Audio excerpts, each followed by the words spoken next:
Do you know how these motorcycle club rivalries genuinely actually even started? There's lots of stories, right? But I can just say this from all the stories that I've heard, it's usually a personal issue that gets brought to the club, right? And I don't mean like it's brought like, hey, someone says, I got a personal problem.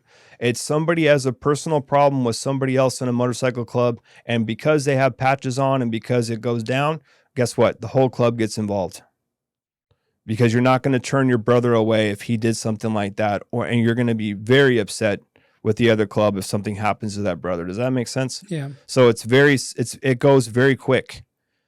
If guys were a little bit more honest about why they didn't like this person or what happened actually to why this went down at that bar, then these things could be worked out a little faster. Does that make sense? And it's hard because you're not going to tell somebody, no one's going to knock somebody for standing up for their club. That's like the ultimate form of respect in the club. You stood up for your club. Someone says, go fuck yourself. Someone says, go fuck your club. You take care of business. You're going to get that respect from everybody, right? And everyone's looking for that in the club.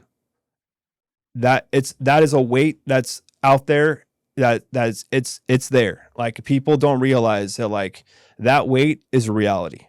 Like if you get called out to fight somebody and you don't fight, you could be out of the club. Like all that is there, right?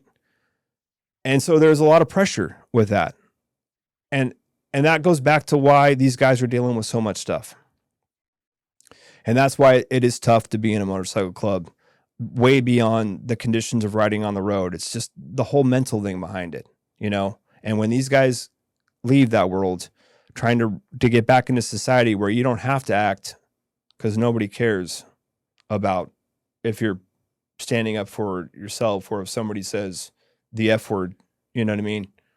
How does that affect your life, right? Truthfully, it doesn't. I mean, nobody really has an enemy. Does that make sense?